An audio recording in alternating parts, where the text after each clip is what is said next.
समस्त विश्व एक परिवार प्रकरण को आगे बढ़ाते हुए रास्ता खजूरों के झुरमुट में बसे मिट्टी के घरों की ओर जा रहा था, परंतु वहां तक पहुंचने के पहले एक स्थान पर फोर्ड खतरनाक हद तक टेढ़ी हो गई, फिर आगे जाकर जोर से ऊपर उछलकर नीचे गिरी।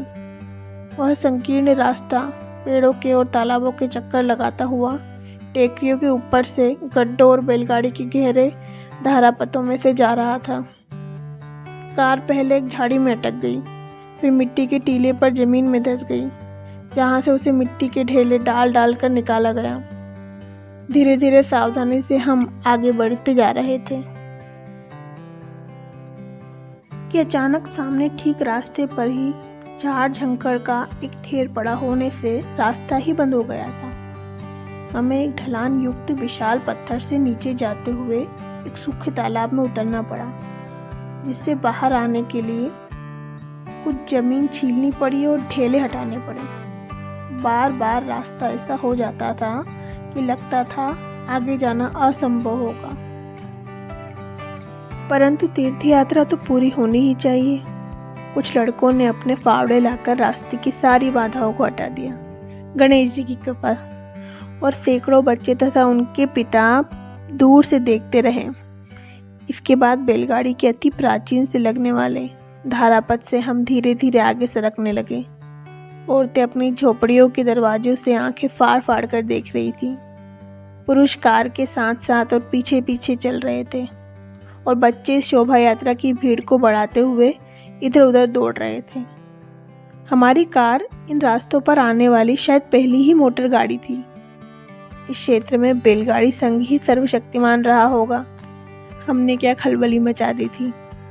एक अमेरिकन द्वारा चलाई जा रही फटफट करती कार में बैठकर यह टोली उनकी प्राचीन एकांतता एवं पवित्रता पर आक्रमण करते हुए सीधे उनके अंतरंग एकांत में पहुंच गई थी।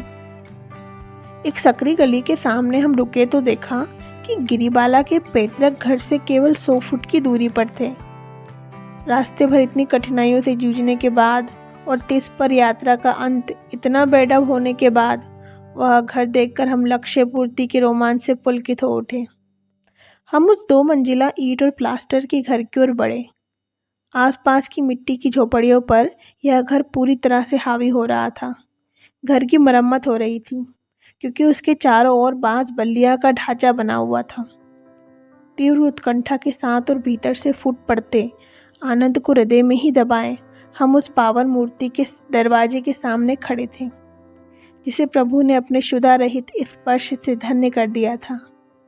इस अपूर्व दृश्य को निहारते छोटे बड़े निर्वस्त्र कपड़े पहने सभी ग्रामवासी निरंतर आश्चर्य से मुंह फाड़े हमारे पीछे पीछे चल रहे थे। औरतें थोड़ी दूर रह रही थीं, परंतु उनकी जिज्ञासा स्पष्ट दिख रही थी। पुरुष और बच्चे तो सब संकोच छोड़कर सीधे हमारे पीछे ही थे। थोड़ी ही देर में एक नाटी सी मूर्ति दृष्टिगोचर हुई।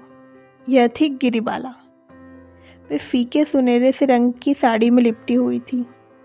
विशिष्ट भारतीय प्रथा के अनुसार घूंघट में से झांकती हुई वे सकुचाती, कुछ झिझकती हुई सामने आई। घूंघट की छाया में उनकी आंखें तप्त अंगारों के समान तेजस्वी लग रही थी। दया एवं आत्मज्ञान उनके चेहरे पर स्पष्ट झलक रहा था। किसी भी ऐहिक आसक्ति का वहाँ लवलेश नहीं था। ऐसे पवित्र चेहरे का दर्शन कर हम मुग्ध हो उठे। शालीनता वे हमारे पास आई और उन्होंने हमें अपने कैमरों से अनेक स्थिर फोटो एवं चलचित्र लेने की मौन सहमति दे दी। बैठने की मुद्रा में परिवर्तन और प्रकाश की व्यवस्था आदि फोटोग्राफी की प्रक्रियाओं के दौरान वे शांत मन से कुछ संकोच के साथ बैठी रही।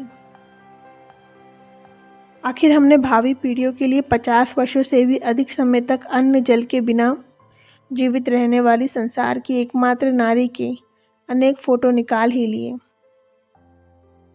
एकमात्र इसलिए क्योंकि टेरेसा नॉयमन 1923 से निराहार रह रही हैं।